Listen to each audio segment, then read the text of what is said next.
I 100% did. I had it really bad. And you know what? Again, you gotta look at it in a different aspect. It's just there to guard you. It's not there to cripple you, right? Mm. Everybody's got anxiety. Everybody. Every single person in their life has anxiety. It's just certain people use it to debilitate themselves rather Yeah. than to use it as a strength. Yeah, you need a You know, program, right? yeah, You need a mental program to yeah, a structure to deal with it, right? To, exactly. And that's the thing. If you discipline yourself in a certain manner, it goes away really easy. mm, But you have to be strong enough to look at yourself and criticize yourself in the way you are and the way you act. And then you have to come up with it's different for everybody. My discipline, the way I do it to myself, is going to be way different because my life and the way I live my life is completely different than what my neighbor is as well, right? exactly. Yep. No, we've all got our inputs, so you have to figure out a way to deal with whatever issue it is Yep, that just and that's that just fits your it. system. Just discipline yourself to a point where you're like, it doesn't matter how I'm feeling right now. I just have to go do this. You know, Right. do Right. whatever it takes. Look at it however you want to look at it. If you have to look at it like I have people counting on me, then use that because that for me that was a monster.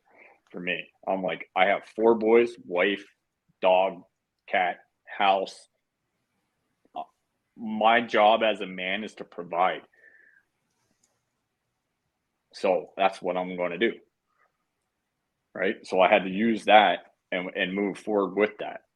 Mm-hmm. So, and I'm still to this day, I'm still that way.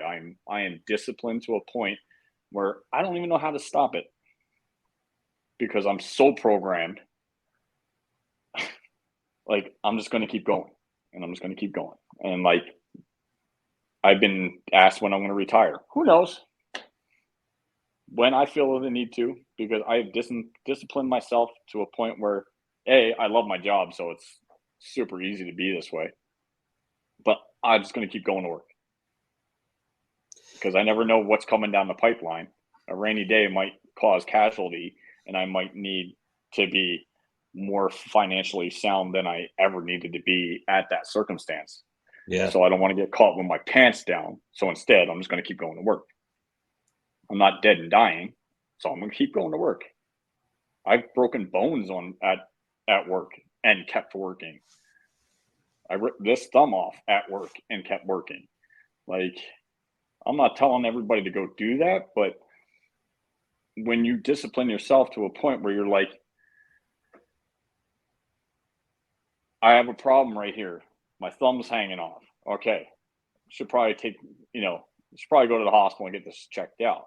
But with my mentality, I was like, I don't know how long I'm going to be off for. So I was like, I have to try to see if I can work. And if I Mm-hmm. can't, I can't. So be it. It is what it is. There's nothing I can do to change it. It's already happened. Right. So I've broken that bone. I've chipped shoulder blades. I've taken a couple falls that I shouldn't have taken, and you know I just keep going. Well, we can't grow without discipline, right? No, you can't. It's a You thing. cannot. There's no growth. And if people are waiting around to thinking motivation is going to help them grow, nah, I don't think so. Motivation only gets you so far. Motivation's kind of a farce, It right? is. It Motivation's is. like it's a word to make an excuse to take a nap. Exactly. Like if you're waiting around for somebody to motivate you, man, you're losing already. As soon as Exactly. you said you're waiting for somebody to motivate you, or like, what's my motivation, man? You at your, you at your age or your stature in life, you should know what your motivation is already. Now just change that to discipline and get going. Don't think of it as motivation. You don't need that. You don't need somebody saying, "Come on, honey, go to work." No, just go to work. Just go.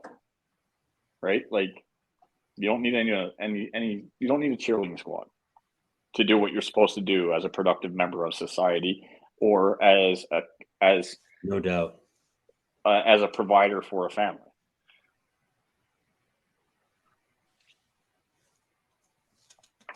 How you doing on time, Joe? We've been going at it for a while. I didn't.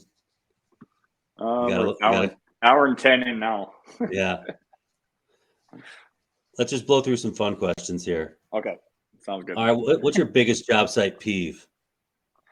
Ooh, don't talk back to me. Okay. That's Roger. my Roger. honest to God, that is my biggest one. Okay. What's the best mistake you've made? Best mistake I've ever made?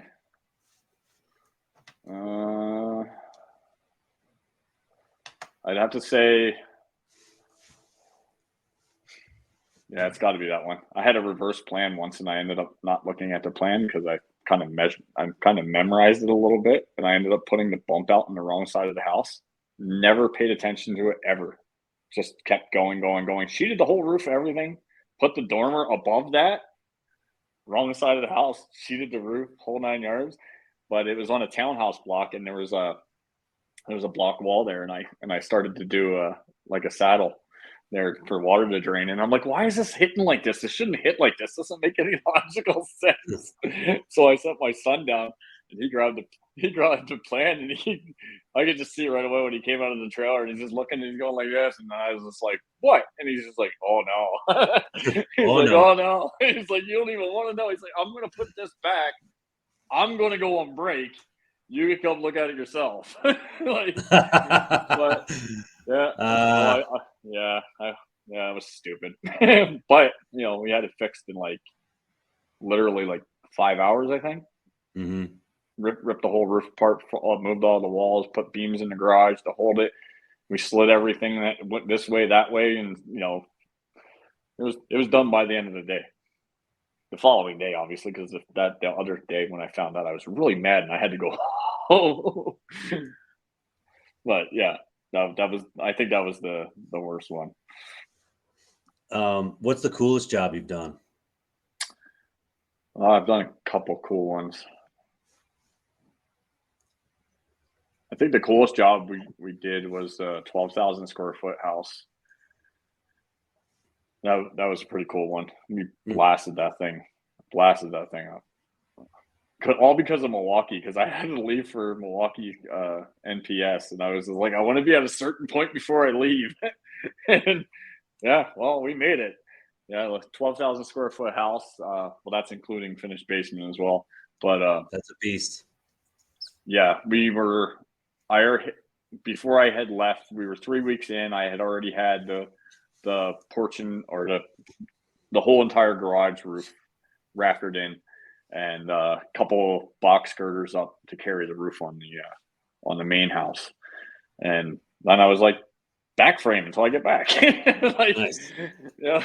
So yeah, that was definitely one of the best for sure. Cool. This is a question from Freddie Roman. I think I've probably asked a couple people, but do you still love it? Oh yeah. Every day. Yeah. Every damn day. I'm lucky. I'm the lucky one every day. I sit there, I get to work probably 15, 20 minutes early every day.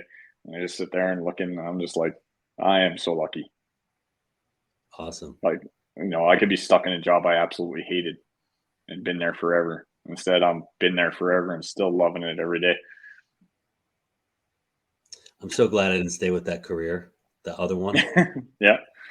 Man. Yeah, I don't know what the hell would have ever happened, but I don't think I would be this happy. What question would you ask another builder on this podcast? An honest question? At what point is good enough? Like what's your tolerance? At what point would you call it good enough? Because I know every time I bring that term up or that phrase up, I get a lot of slack, and there's just perfect should be good enough. And as I've said many a times, man, I'm like, we're not in the business of perfect. There's no such thing. We are in the business that we work with imperfect material. We're not going to get perfect. I just tell them, I'm like, we're in the business of the perception of perfection. Plain and simple. We make it look like it's perfect. It's not, but it is. I like it. What do you think about building science? I think some of it's really cool, and some of it's way over my head, and just because I haven't really dove that far into it, but there's quite a bit of it that I'm highly interested in. I'm doing as much as I can, reading up on it, and I started following a whole bunch of building science people and listening to their inputs and outputs on things and different ways that they're doing things, and it's really cool stuff. Like, I straight up could geek out on it for quite a while. Like, rather than going on like a YouTube binge, I'll just end up like going through everybody's profiles and like looking at things and watching things that they're discussing. And if I can grab a podcast, if I have time, then I'll listen to some guys and everything like that. And I'm pretty friendly with a good part of the community that's on here, so that helps as well. Because if I don't understand something, or if I'm like, I question it, is my thing. As I always have to question it to understand. So I'll reach out to people and just be like, but what if we do it this way? And like, and it's great, because that's the community that we've built on here, that we can reach out to one another and just like bounce things off each other. And we need that dialogue. We need to question it. We need to question everything. All the time. If you don't, you saw I was petting sheep the other day, right? Like, just saying. Why do skilled trades matter? We make the world go around, buddy.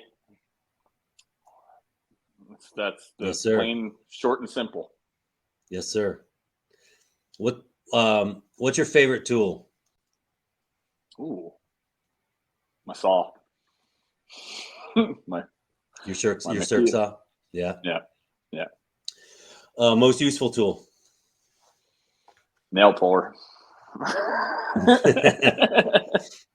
That's fine. Where have you? What's the where have you been all my life tool? Ooh. I probably the 10 1/4 cordless saw. Yeah. That makes me happy, that thing. Anytime I can cut multiple things at once and, everything's perfect, plates, rafters, stairs, whatever the case may be, and I don't have to worry about any imperfections from one to the other, I'm like, I love you. Give me a hug. Yeah. I want a photo to frame of you hugging your 10 1/4. A deal. Okay. What are the best job site jams? Ooh. Yeah, we do. Well, we do a lot of classic rock, just because it's mostly what comes in. Yeah. But yeah, man, we can't stream music. We've done it before, and we've gotten some looks. Because I listen to everything. I don't care. Like, I don't care how old I am. I'm a lover of music. It makes me happy. So yeah, like whatever I feel like that day, I'll play. And some of it's not neighbor friendly. I don't know how else to put that. So yeah. So usually we just, whatever classic rock is coming in clearly and loudly, we're rolling with it, right? Yeah. Who is your mentor? Myself. I had to teach myself a lot. Most of what I know, I had to teach myself. So in my eyes, I am my own mentor. So, do you think that all of our friends out there should give us a 5-star rating on Spotify and write a review on iTunes? Absolutely. And probably share this in their stories when it comes out on Instagram? Well, I have it in my stories right now saying, if I was on a podcast, would you listen? So we're going to see. Oh. Very cool. We'll see what the poll says. Yeah. All right, Joe, any final words of wisdom for the people out there? Final words of wisdom, man. Just keep pushing forward. do what